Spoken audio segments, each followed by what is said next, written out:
ਪਿਛਲੇ ਦਿਨਾਂ ਦੇ ਵਿੱਚ ਸੋਸ਼ਲ ਮੀਡੀਆ ਤੇ ਇੱਕ ਵੀਡੀਓ ਵਾਇਰਲ ਹੁੰਦੀ ਹੈ ਜਿਸ ਦੇ ਵਿੱਚ ਇੱਕ ਪ੍ਰੈਗਨੈਂਟ ਔਰਤ ਹੈ ਜਿਸ ਦਾ ਕਿ ਟਾਈਮ ਵੀ ਦੱਸਿਆ ਉਹਨਾਂ ਨੇ ਕਿ 39 ਜਿਹੜੇ ਵੀਕ ਤੇ ਕੁਝ ਦਿਨ ਉੱਪਰ ਉਹਨਾਂ ਦਿਨਾਂ ਦੇ ਦੌਰਾਨ ਉਹਨਾਂ ਦੇ ਵੱਲੋਂ ਹੈਵੀ ਯੋਗਾ ਐਕਸਰਸਾਈਜ਼ ਕੀਤੀ ਜਾ ਰਹੀ ਹੈ ਜਿਸ ਨੂੰ ਲੈ ਕੇ ਕਈ ਤਰ੍ਹਾਂ ਦੀ ਚਰਚਾ ਜਿਹੜੀ ਛਿੜੀ ਔਰ ਖਾਸ ਤੌਰ ਤੇ ਔਰਤਾਂ ਦੇ ਮਸਲਿਆਂ ਬਾਰੇ ਕਿ ਜਦੋਂ ਉਹ ਪ੍ਰੈਗਨੈਂਸੀ ਦੇ ਦੌਰਾਨ ਨੇ ਜਦੋਂ ਉਹਨਾਂ ਦਾ ਇਹ ਟਾਈਮ ਪੀਰੀਅਡ ਚੱਲ ਰਿਹਾ ਤਾਂ ਇਸ ਦੌਰਾਨ ਉਹ ਕਿੰਨਾ ਕੁ ਵਰਕਆਊਟ ਕਰ ਸਕਦੇ ਆ ਜਾਂ ਫਿਰ ਕੋਈ ਹੈਵੀ ਐਕਸਰਸਾਈਜ਼ ਹੈ ਜਾਂ ਫਿਰ ਵਾਕ ਹੈ ਕੀ ਉਹਨਾਂ ਨੂੰ ਕਰਨਾ ਚਾਹੀਦਾ ਤੇ ਕਿੱਥੋਂ ਤੱਕ ਉਹ ਕਰ ਸਕਦੇ ਆ ਜੇ ਹੈਵੀ ਐਕਸਰਸਾਈਜ਼ ਕਰ ਰਹੇ ਤਾਂ ਉਹ ਉਹਨਾਂ ਦੇ ਲਈ ਕਿੰਨਾ ਖਤਰਨਾਕ ਹੈ।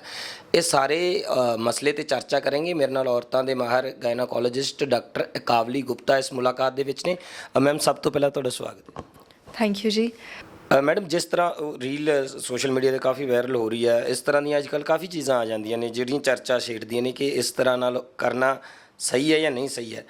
ਤੁਸੀਂ एक्सपर्ट हो, माहिर हो, ਤੁਹਾਡੀ ਕੀ राय है इस ਤੇ? देखो, सबसे पहले ये समझना ज़रूरी है कि प्रेगनेंसी कोई बीमारी नहीं है। पहले ज़माने में भी लेडीज़ अपने घर का पूरा काम करती थी, पूरी एक्सरसाइजेस करती थी, इनफैक्ट खेतों में जाकर भी काम करती थी और आराम से उनकी नॉर्मल डिलीवरी भी हो जाती थी। फिर कुछ सालों से इस तरीके का कंसेप्ट हमारे यहाँ जारी हो गया कि जैसी प्रेगनेंसी होगी हमने बेड रेस्ट पर चला जाना है, काम नहीं करना है, झुकना नहीं है, स्टेयर्स नहीं चढ़नी है। ये गलत कंसेप्ट है। इतनी ज़्यादा प्रिकॉशंस लेने की ज़रूरत नहीं होती। ये नंबर 1 कारण है कि आजकल नॉर्मल डिलीवरी नहीं होती क्योंकि हम बहुत ज़्यादा प्रिकॉशंस आजकल लेने लग गए हैं।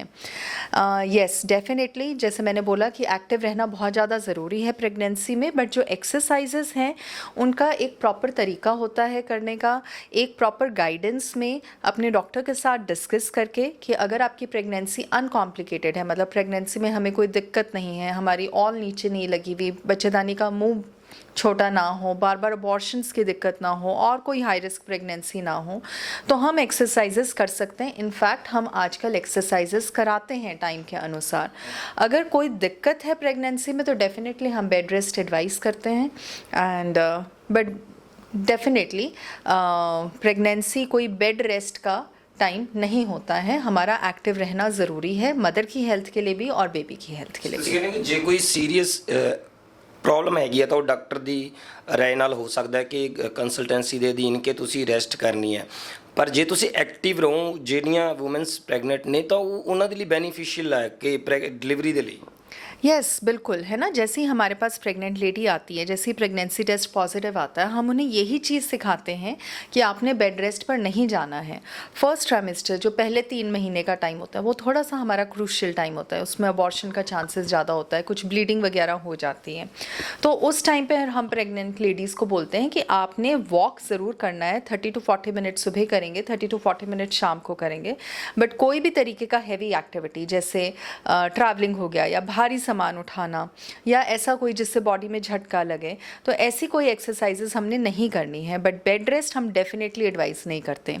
एक बार 3 महीने का टाइम हमारा पूरा हो जाए और हमारे अल्ट्रासाउंड में कोई भी दिक्कत ना हो तो हम योगा भी एडवाइस करते हैं, एक्सरसाइजेस जिसे लमाज क्लासेस बोला जाता है, लमाज क्लासेस जिसमें स्ट्रेचिंग होती है और बहुत सारी एक्सरसाइजेस होती हैं जो हम प्रेग्नेंट लेडीज़ से करवाते हैं। जी, किस तरह की एक्सरसाइज तुसी एडवाइस करोगे और जिस तरह कोई जिम भी जाते हैं, जिम जाना या फिर वर्कआउट ਉਹਦੀ ਬਜਾਏ ਨਾਲ ਦੀ ਨਾਲ ਪਿੰਡਾਂ ਦੇ ਵਿੱਚ ਤਾਂ ਵੂਮਨਸ ਦੇ ਕੋਲੇ ਕੰਮ ਵੀ ਬਹੁਤ ਹੁੰਦਾ, ਘਰ ਦਾ ਸਾਰਾ ਹੈਵੀ ਕੰਮ ਕਰਨਾ ਉਹਨਾਂ ਨੇ, ਕੀ ਇਹ ਉਹਨਾਂ ਦੇ ਲਈ ਹੈਲਪਫੁਲ ਹੈਗਾ ਉਹਨਾਂ ਦੀ डिलीवरी ਦੇ ਲਈ?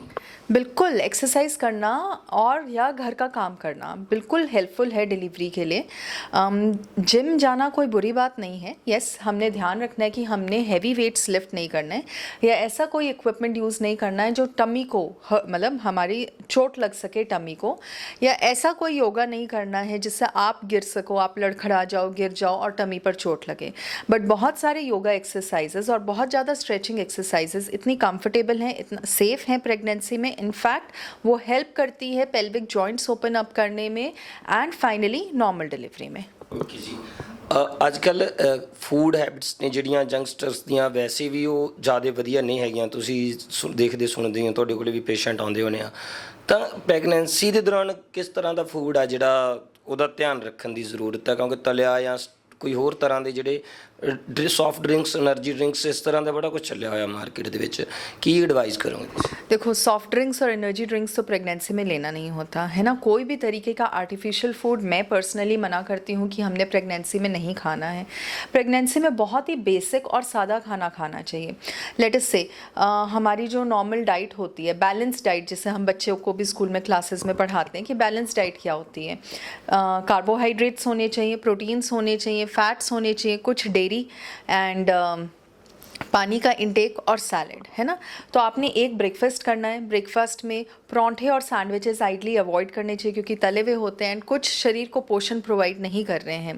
सो कोई भी प्रोटीन रिच चीज़ें जैसे चीलाज हो गए, रोटी हो गई, रोटी दाल होगी, रोटी सब्जी होगी, जो लोग एग वगैरह खा लेते हैं, अंडे की कोई डिश, भुर्जी होगी, ऑमलेट विद रोटी खा सकते हो। दूध, नॉनवेज भी खा सकते हैं। नॉनवेज खाने में कोई हर्ज नहीं है, बट नॉनवेज जो बाहर से मिलता है वो बहुत ज़्यादा तला हुआ होता है, वो नहीं यूज़ करना है। जो घर में आप नॉनवेज बनाते हो, if it is well cooked then you can have non-veg. In fact protein content बहुत हाई होता है। साथ में एक गिलास दूध ले लेंगे। फिर 2 फ्रूट्स खाना ज़रूरी है दिन का। लंच में अगेन पूरी कटोरी सब्जी, पूरी कटोरी दाल, पूरी कटोरी दही, 2 रोटी, सैलेड। फिर आप कुछ स्नैक्स शाम को ले लीजिए, मखानास हो गए, पनीर हो गया, स्प्राउट्स हो गए, और डिनर में भी पूरी कटोरी सब्जी, पूरी कटोरी दाल, पूरी कटोरी दही और रोटी, है ना। सो ये बेसिक सी डाइट है जो हमने प्रेगनेंसी में लेनी होती है। ईटिंग फॉर 2, अब क्या होता है कि लेडीज़ घर में प्रेग्नेंट होती हैं, हमारे घर से एडवाइसेस मिलना शुरू हो जाती है कि पहले 2 रोटी खाती थी, अब 4 रोटी खानी है। Eating for 2 is a myth. ऐसा नहीं करना है क्योंकि इससे क्या होता है, वज़न बहुत बढ़ता है।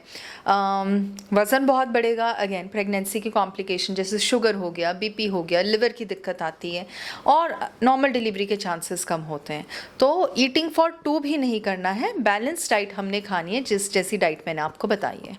ਤੁਸੀਂ ਕਾਫੀ ਜ਼ੋਰ ਦਿੰਦੇ ਹੋ ਵੈਸੇ ਹਸਪੀਟਲ ਤਾਂ ਇਹ ਹੁੰਦਾ ਕਿ ਆਪਰੇਸ਼ਨ ਹੋਵੇ, ਵੱਡੇ ਆਪਰੇਸ਼ਨ ਦੇ ਨਾਲ ਪਿੰਡਾਂ 'ਚ ਤਾਂ ਇਹ ਗੱਲ ਚੱਲਦੀ ਹੈ ਕਿ ਵੱਡਾ ਆਪਰੇਸ਼ਨ ਤਾਂ ਕਰ ਦਿੱਤਾ ਜਾਂਦਾ ਹੈ ਕਿ ਡਾਕਟਰਾਂ ਨੇ ਪੈਸੇ ਬਣਾਉਣੇ ਹੁੰਦੇ ਨੇ, ਪਰ ਤੁਸੀਂ ਨਾਰਮਲ ਡਿਲੀਵਰੀ 'ਤੇ ਬੜਾ ਜ਼ੋਰ ਦਿੰਦੇ ਹੋ ਕਿ ਨਾਰਮਲ ਡਿਲੀਵਰੀ ਹੋਵੇ ਤਾਂ ਜ਼ਿਆਦਾ ਮੱਚ ਬੈਟਰ ਆ। ਅੱਜ ਦੇ ਟਾਈਮ ਦੇ ਵਿੱਚ ਜਿੱਥੇ ਹਰ ਦੂਜੀ ਤੀਜੀ ਡਿਲੀਵਰੀ ਦੇਖਣ ਨੂੰ ਮਿਲ ਰਿਹਾ ਕਿ ਆਪਰੇਟ ਦੇ ਥਰੂ ਬੇਬੀ ਆ ਰਿਹਾ, ਤਾਂ ਇੱਥੇ ਪੋਸੀਬਲ ਹੈਗੀ ਹੈ ਨਾਰਮਲ ਡਿਲੀਵਰੀ ਹੈਗੀ ਹੈ? देखो, सबसे पहले समझना ज़रूरी है कि नॉर्मल डिलीवरी और सिजेरियन में क्या फ़र्क है ना। अगर हम पहले दिन से अपनी डाइट अच्छी रखें, अपना एक्सरसाइज, जैसे आपको डॉक्टर आपकी कंडीशन, आपके केस को देख के एडवाइस करता है, वैसी हम एक्सरसाइज करें एंड अपना वज़न एक्सेसिव ना बढ़ाएं। 28 वीक्स के बाद हम थोड़ी और एक्सटेंसिव एक्सरसाइजेस कराते हैं, वो सारी एक्सरसाइजेस करें तो नॉर्मल डिलीवरी होना 100% पॉसिबल है। ठीक है, येस, डेफिनेटली नॉर्मल डिलीवरी को टाइम लगता है और उस दौरान भी कुछ कॉम्प्लिकेशंस ऐसी आ जाती है, जैसे कभी बच्चे की धड़कन कम हो गई, बच्चे की धड़कन ज़्यादा हो गई या बच्चे ने पॉटी कर दी, तो हमें सिजेरियन करना पड़ता है बिकॉज बच्चे की लाइफ के साथ हम रिस्क नहीं ले सकते। कुछ कंडीशंस ऐसी होती हैं जिसमें हम नॉर्मल डिलीवरी का ट्रायल दे भी नहीं सकते। बच्चा आड़ा है, उल्टा बच्चा है, बच्चे की ग्रोथ बहुत ज़्यादा कम है या बच्चे को ब्लड अच्छे से नहीं जा रहा, फ्लूइड बहुत ज़्यादा कम है, ये कुछ ट्विंस हो गए, कुछ कंडीशंस ऐसी होती हैं जिसमें हमें सिजेरियन करना पड़ता है। बट समझना ये ज़रूरी है कि अगर आप अच्छी डाइट फॉलो कर रहे हो, आप एक्सरसाइज कर रहे हो, तो डॉक्टर के हाथ में नहीं है आपकी नॉर्मल डिलीवरी कराना। आपकी नॉर्मल डिलीवरी कराना आपके ही हाथ में। अगर आप अच्छा लाइफस्टाइल फॉलो कर रहे हो तो कोई भी डॉक्टर आपका जानबूझ के सिजेरियन नहीं करेगा। नॉर्मल डिलीवरी होनी चाहिए। जैसे शहरों ਦੇ ਵਿੱਚ ਤਾਂ ਵਰਕਆਊਟ ਹੈ ਹੀ ਨਹੀਂ ਹੈ, ਬਹੁਤ ਘੱਟ ਹੈ। ਬਹੁਤ ਲੋਕ ਜਿਹੜੇ ਆਫਿਸ ਜੌਬ, ਸਿਟਿੰਗ ਜੌਬਸ ਨੇ ਉਹਨਾਂ ਦੀਆਂ, ਤਾਂ अगर वो एक्सरसाइज करते हैं, एक्टिव रहते हैं ड्यूरिंग प्रैगनेंसी, तो इट मीन्स कि वो नॉर्मल डिलीवरी हो सकती है, वो कोई इशू नहीं है। यस, बिल्कुल हो सकती है। जिन लोगों की सिटिंग जॉब है, हम उनको भी बताते हैं कि आपने क्या पॉस्चर अपनाना है बैठते हुए, एंड हर 1-1.5 घंटे में आपने उठना है और 10 मिनट की वॉक लेनी है, क्या स्ट्रेचिंग एक्सरसाइजेस करनी है। इनफैक्ट हम पेशेंट्स को बोलते हैं कि आपने 7 घंटे से ज़्यादा काम नहीं करना है, ताकि बाकी का टाइम आप अपनी डाइट पे, अपनी एक्सरसाइज पे, अपनी वॉकिंग पे फोकस कर सको। ये जो सारी प्रिपरेशन है हम डे 1 से शुरू करते हैं। जैसे ही प्रेगनेंसी टेस्ट आया उसी दिन से हम ये प्रिपरेशन शुरू कर देते हैं जी।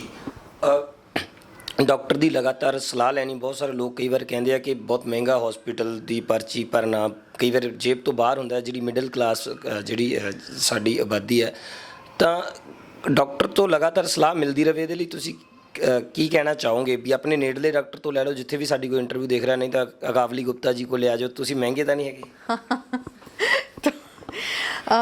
देखो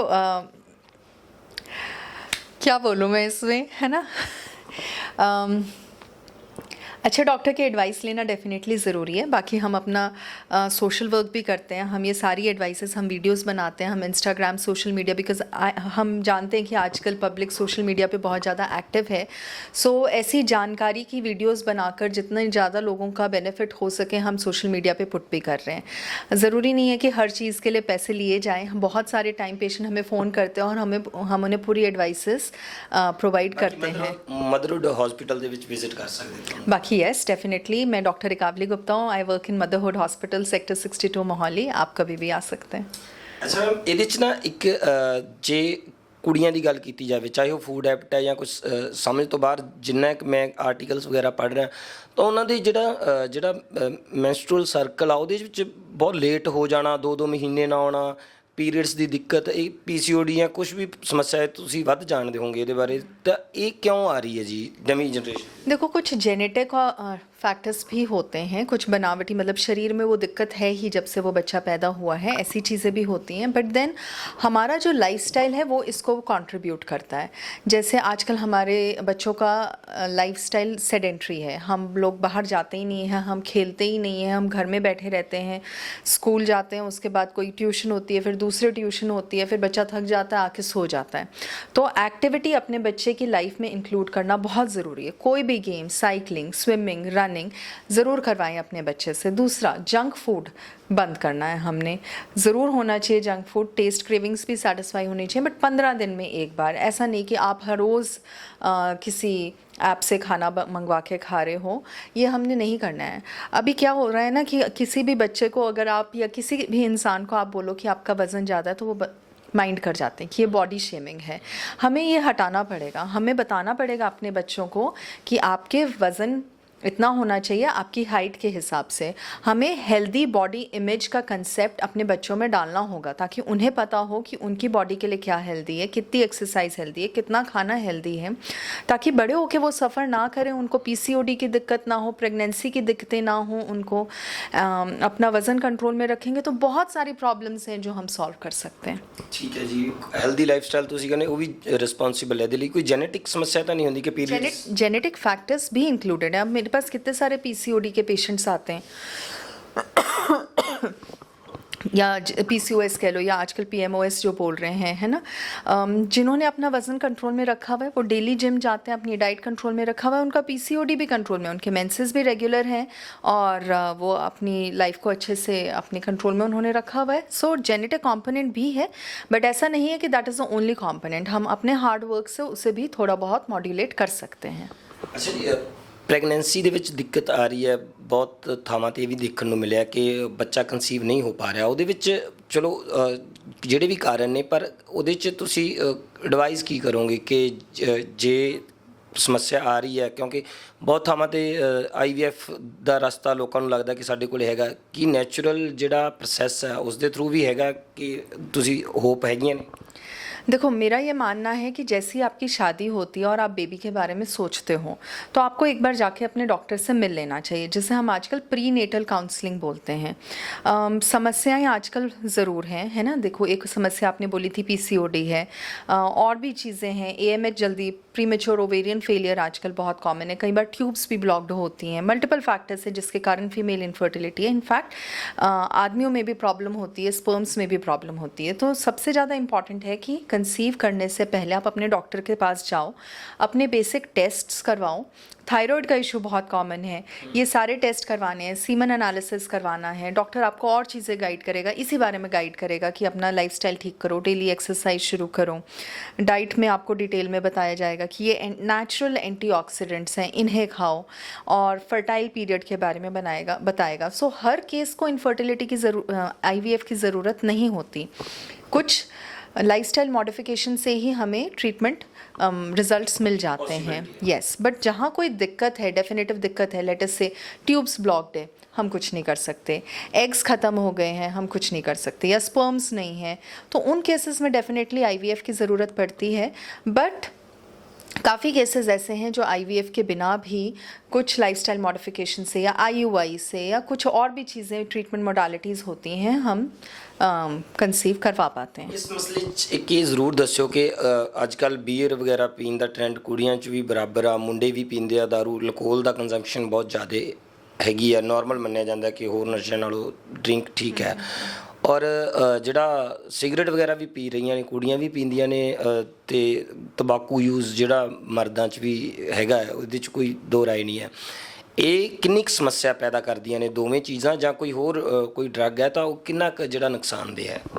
देखो, अगर आप अल्कोहल का कंज्यूम कर रहे हो, चाहे आप मेल हो या फीमेल हो, वो अफेक्ट करता है फर्टिलिटी को, स्पर्म काउंट भी डिक्रीज़ करता है, स्पर्म मोटिलिटी भी डिक्रीज़ करता है, साथ में फीमेल्स में भी वो अफेक्ट करता है।